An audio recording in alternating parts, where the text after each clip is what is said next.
I joined EY after my CA. I joined the international taxation. So I wanted a leadership experience.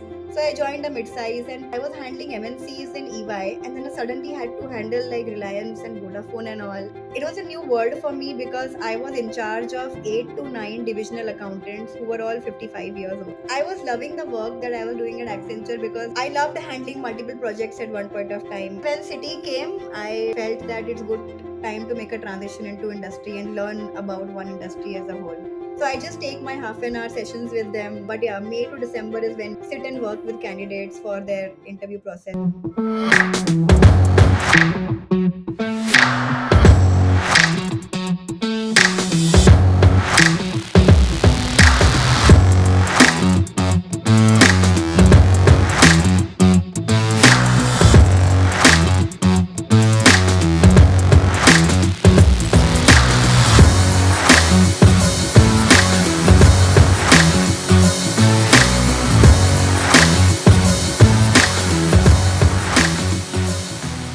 So Bhavna, just so I understand, so 2014 you had finished your CA, and then you Uh, November 13 I cleared, Jan 14 I had my result. Yeah. right. So end of 13 you cleared, and then when did you start your MBA at IIM? Is that 20 or 21? 21, 22, 22. So 21, after 22. CA and before MBA, you had like 8 years of experience, corporate experience. No, six and a half, I would say. Yeah, six and a half, seven, seven. Yes, seven. Our channel is called IAM Ke Baad, but you had more than most other IAM graduates. You have a considerable amount of pre IAM experience. So tell us, IAM ke pehle batao hame. When I went to IIM Ahmedabad, I was not the top higher, on the higher work spectrum. There were people with 10 years, 11 years. There was one guy with 23 years of work ex. Right. So you were on the lower end, but still you had 6.5 years of experience. So did you work in accounting? Did you continue with your the way you were doing your articleship, or did you change jobs? What did you do after your CA? I joined EY after my CA. I joined the international taxation. So I was doing consulting, I was doing arbitration, I was doing litigation for 2.5 years in EY. It was really grueling, but as a first job for a fresher, there can be no better platform, to learn as much as possible, to learn everything about corporate, that EY teaches you the best. I've slept in office, I have had 14 hours, 8 days, 18-hour days, How long were you at EY then? 2 years, 2 years. 2 years, And then you decided two tax नहीं years. करना कुछ और करना है. No, then I decided कि tax, let's do it for some more time, but I wanted more leadership. So leadership has been ingrained in me. I'm a type A person to a fault. Okay, so I was like, I wanted to step up and handle a team now. Now that I've gained some amount of work ex, so I wanted a leadership experience. So I joined a mid-size, and it was very different because I was handling MNCs in EY, and then I suddenly had to handle like Reliance and Vodafone and all as clients. And and I was like, oh my god, it's such a culture shock because first culture shock is MNC to mid-size, second culture shock is the client expectations and how they talk to you and how they deal with you. So it was a lot of shock for me, but I really enjoyed it. Give us an example of your local clients in non-MNC. They don't think you're human beings, very very bluntly, if I have to say it. They just like want the work done. And tax, you can settle outside also. So they Indian clients are like, just get it done, jugaad, like India works on jugaad. So why are you extending it, why are you keeping dates after dates? Just get it done, give him some money and get it done. I was like, that's not my principles don't allow me to do that, so I'm not going to do that. That was a culture shock for me, that how they expected things to happen even when they knew they were at fault. So that was one learning I had when working with Indian clients. I left the mid-sized firm in about one and a half year. Then you'll be surprised what I did. RBI holds annually an exam for manager position.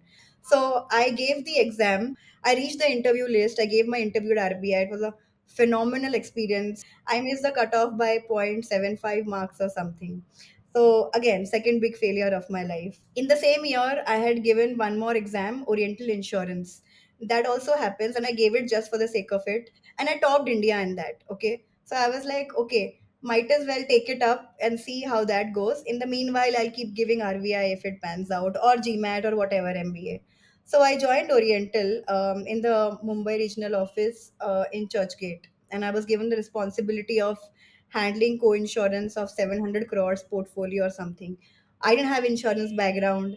I had never worked in a PSU. So again, third shock of my life, you know. So you left ENY, you left SC Mehra and Associates, and you went to regional accounting. Yeah. Regional accounting, the Oriental Insurance Yes. company, right? Yes. Yes. So tell me, what was your role at Oriental Insurance? Oriental was facing a lot of losses that time because they had a lot of intercompany receivables and payables in their balance sheets. And those amounted to almost 700 crores, because of which their solvency ratio was going down. They were losing out on government tenders. You know, New India used to swoop in and take orders. And so my job, primarily apart from the normal accounting, which I didn't do too much, was to reduce that 700 balance and recover money if possible, and increase the solvency ratio so that they could get tenders and, you know, the big corporate ones. I remember before I had come, they had just lost out on the insurance of the IPL, you know, because of their solvency ratio. Yeah, so New India had got it. So I was like, they were like, or my general manager was like, yeah, we can't let this go on. So please do something. It was a new world for me because I was in charge of 8 to 9 divisional accountants who were all 55 years old. There was no willingness to work. There was no motivation to work. There was no incentive to work. They did not want to work. And Oriental Insurance is a government Yeah, it's a organization. PSU. Yes, yes, yes. When I came in, more than doing the work, I had to get the work done from these people who were unwilling to work. So that was my biggest challenge, I think, in 2.5 years of Oriental that I was there. And how was the placements at IMA? Placements were fantastic. In fact, ours was the batch where Microsoft took the maximum people in our year. They took like 6 people. Normally, they hire about two. They said, and Microsoft said this, that this is the most academically inclined 1 year MBA program we have come across in the last decade. So my batch was very inclined, and we had IITNs, we had NITNs. During placements, you got into Accenture, Yeah, correct? Accenture strategy. And that's like day zero, right? Or if I don't know if Ahmedabad has day Actually, minus one. funny, one more story. So I was the first person to get placed in the batch. So I they came on day zero. I had my interview at 8 o'clock in the morning. 10:30, I had my offer letter. I was the first person to get interviewed, and I had to decide whether I'm accepting or not. So I see that your career at Accenture was very short. You were only there for a year and a 5 months.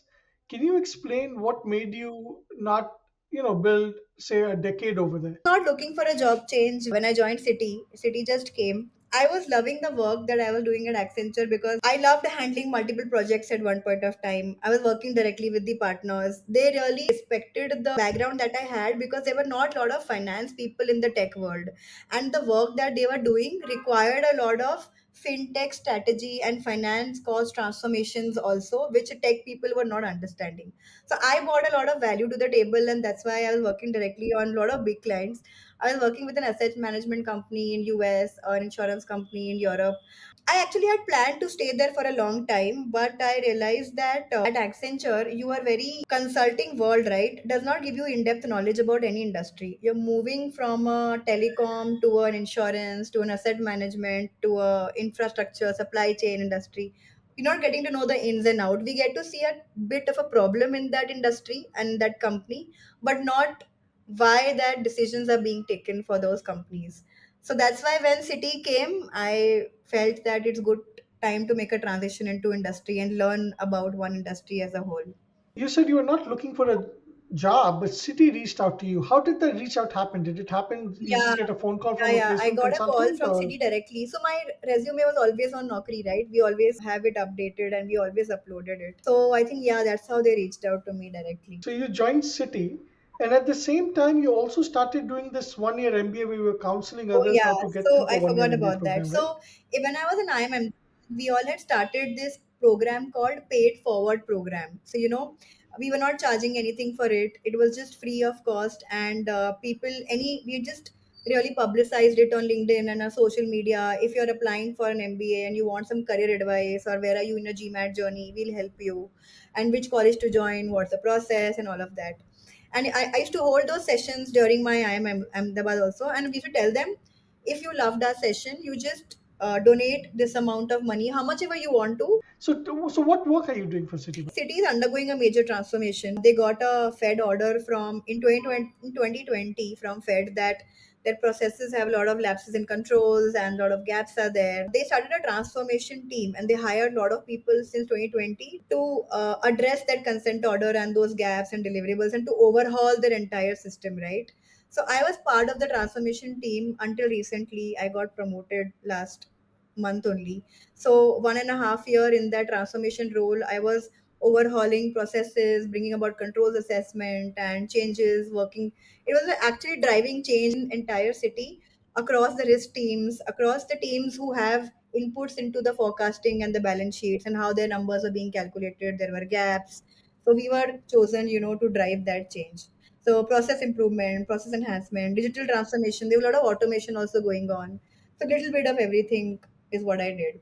Right now, I am in risk management. I'm hardcore into LOD functions. We call it line of defense, where we are supposed to do testing of the work that is being done. So right now you're doing basically juggling two balls. You have the Citibank job, which is a full-time job, and you have the 1 year MBA. How many hours do you end up giving to the 1 year MBA So startup it's a of yours seasonal each week? cycle, right? Like the admissions now, round one is just going to start. So I think I start taking serious candidates from May onwards.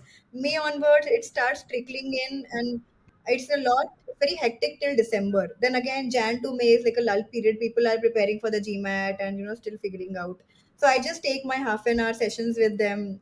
But yeah, May to December is when I sit and work with candidates for their interview process.